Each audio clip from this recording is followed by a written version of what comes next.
Всем привет! Меня зовут Наталья. Добро пожаловать на мой канал. Сегодня, друзья, я хочу предложить вам представить себя на одной из закрытых локаций Вандомской площади. Там и в тот важный момент, где случилась презентация в рамках марафона показа в неделе моды в Париже коллекции бренда Tom Ford весна-лето 2026. Здесь подиум покрыт сапфировым лаком. Насыщенным синим, почти черным, как бескрайний океан в глубокую полночь. Никакого яркого освещения, только один прожектор в полной темноте. Дым в финале, напоминающий плотный туман на рассвете. Именно в такой, похожей на сцену из кино обстановке, креативный директор Хайдер Акерман устроил модное шоу для поклонников марки Tom Ford. Это уже его вторая самостоятельная работа для бренда. После громкого успеха в прошлом сезоне, когда даже самые суровые критики оценили дебют по наивысшему баллу, нынешнюю коллекцию публика тоже восприняла на ура, встретив дизайнера стоя и с громкими аплодисментами.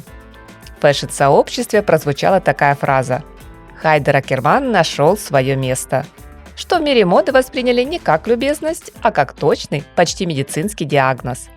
Давайте и мы, друзья, попробуем разобраться, каковым оказался показ весенне-летней коллекции Tom Ford. Что это было? Модный гипноз? Эротический триллер в духе основного инстинкта? Или просто очень эффектная вечеринка с дымовой машиной? Во время шоу модели двигались как-то иначе, чем мы обычно привыкли видеть на подиуме. Никакой отстраненности, никакого холодного безразличия и скуки. Напротив, они двигались как настоящие актеры на сцене, смотрели прямо в зал, ловили взгляд зрителя.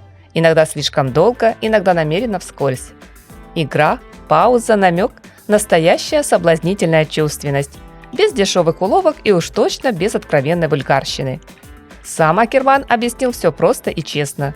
«Я люблю ночные купания. Мне нравится нырять в океан летом в полночь, что, как мне кажется, очень опасно и сексуально». Эти два слова в итоге стали фундаментом новой коллекции. И если задуматься, Tom Ford всегда строил свой бренд именно на таком напряжении, никогда не отличаясь тихой роскошью или практичным стилем.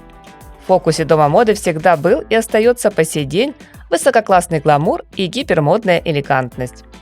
Сегодня главная тема показа – соблазнение как игра.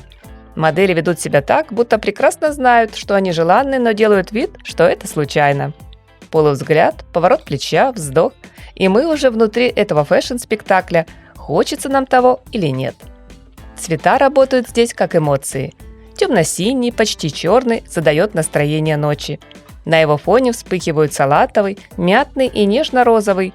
Оранжевый и бирюзовый струятся и текут в драпировках. Бордовый, фиолетовый и травянисто-зеленый утяжеляют наряды. Черный и белый остаются несменной классикой, но с блеском и перфорацией. Одежда будто вышла из воды. Лакированные кожаные плащи с лазерной резкой выглядят влажными. У женщин треугольные топы-бюстгальтеры вместо рубашек. У мужчин прозрачные мини-шорты, под которыми виднеются бандажи.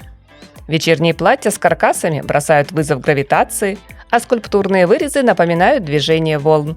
А еще у моделей стрижки боб конца 50-х или гладко уложенные гелем волосы, как у кинозвезд. Детали только усиливают эффект. Атласные смокинги шли в паре с шелковым шарфом, кашемировые свитеры, что небрежно накинуты на плечи по-итальянски, лакированные ткани с микроскопическими разрезами. И да, прозрачные футболки поверх кожаных стрингов. Рискованно, провокационно и абсолютно в духе Tom Ford. Если говорить о трендах, то здесь все очевидно.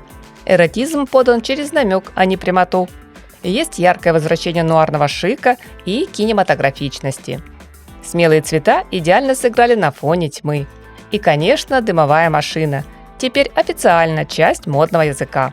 Да, дизайнер вновь сделал свой фирменный ход в финале показа, и зал окончательно сдался. Эмоции били через край. В мире моды нынешнюю весенне-летнюю линейку бренда назвали уроком соблазнительной сдержанности. Конечно, не все здесь про легкую носибельность, а некоторые решения вполне могут отпугнуть консервативного клиента.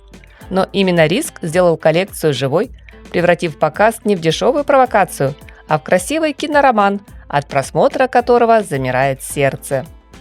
Нет, Хайдер Акерман не стал новым Томом Фордом. Он стал тем, кто понимает и знает, как продолжить эту модную историю, не копируя, а развивая. Бренд по-прежнему уникален.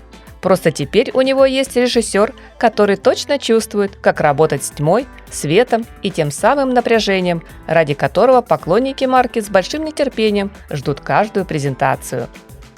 Приятного просмотра, дорогие мои! С интересом жду ваше мнение о представленном гардеробе Tom Ford в комментариях.